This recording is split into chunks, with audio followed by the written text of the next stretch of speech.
Marahay na aga, Bicol noon. Ako pala si Manoy, laging pasaway pero makinanay. Tara, samahan mo ako sa A Day in My Life bilang isang delegates ng aming paaralan, Bicol State College of Applied Science and Technology, sa gaganaping World Youth Skills Day dito sa Iloilo. So, morning glory na tayo dyan mga Manoy. Kailangan maagang magising kasi 3 AM ang call time namin sa school. Bali, 3 pala kaming delegates dito na kinuha sa Bicol State College of Applied Science and Technology. At napakalaking opportunity to para sa amin as isang taong nangarap na mas mahasa pa ang kakayahan namin. So ayun na nga, ready to go na nga ako dyan kasi early bird tayo. Bali, napakaaga talaga yun siya. As walang tao na talaga sa mga panahong iyan. Pero kailangan umaten kasi sayang naman ang binigay sa ating opportunity. Per madilim pa ng daan pero go lang. Super princess talaga ako ni Father. Hinatid na pa talaga ako kahit sobrang alanganin na ng oras. Kaya love na love ko si Father eh. Bali, nakisabay na lang din ako dun sa kasama ko sa camp. After sa school, ayun na nga, hinatid na kami ng van which is provided ng school. And siya ang aga, diba? Mayon na mayon. So, early din kami nakarating dito sa Bicol International Airport which is dito sa Daraga. Ayun nga, wala pang gaanong tao.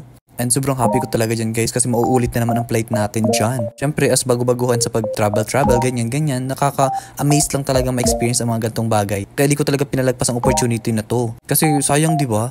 Bigyan ka ng gantong experience and then mahasa pang skills mo. Why not to try it, diba? Siyempre pinanghihinaan din ako minsan kasi sino ba naman ako para mabigyan ng gantong opportunity.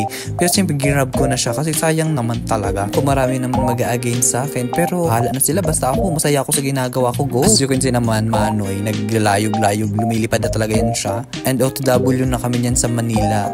So, paglapag namin agad nag-feeling turista talaga yan siya na naghihintay ng And I love you forever. Bale, 6 hours kaming waiting dyan, kaya kailangan namin kumain muna and magkulitan muna for the go. Mga feeling close. Hindi feeling close ay Liza. Sa paghahanap namin guys, nung makakakainan, sobrang mahal naman pala dito. Sobrang different talaga yan siya. Alam ko lang, sana nagbaon ako ng bagoong.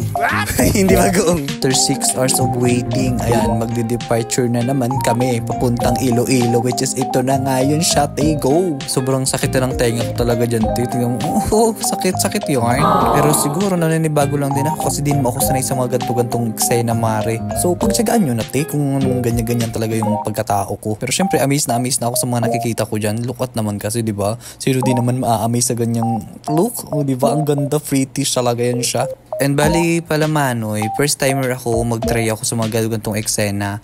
And look at naman, ang ganda diba? Napaka-pretty talaga ng lugar na to. As in, wow, heaven successful. Go! Pero kidding aside mga Manoy, first time ko talaga maka-experience na ganito na magiging part ako ng isang gantong eksena. Napasabog talagang ibang lugar pa talagang gaganapan. And yes, we're finally here at Iloilo. And kudos din sa ESETU. Is that me? Because they are so accommodating, super accommodating. Miss Hannah, you're so very good, very fluent on English. So fair naman na siya. And Miss Liza, you're so very accommodating also. Perfect sa accommodation. Okay, pagpunta lang namin ng school, ayun ang school, and then umalis kami agad since pupunta daw kami ng mall. Sa South Point daw yan siya. Then who else naman, di ba, kung hindi sasama for the first time sa Iloilo, for the go na yan, go! And very naturey ang SM. Pakasabog talaga yun sila. And yung mga kasama ko guys, si Liza Cambo and si Nicole Tiano.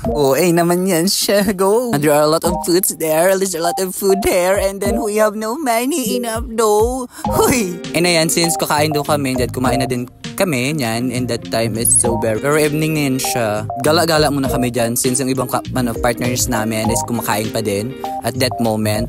And look, in evening talaga, sobrang lights naman yan sila. Mga eksena talaga. And this is so beautiful also. Very, what you call it? It's Bulaga. So look at naman na scenery. Very beautiful. Very, ibang bansa ang atake. So that is muna for today guys. And tomorrow na is bakbakan na talaga kami for the World Youth Skills Day. Go! Siram!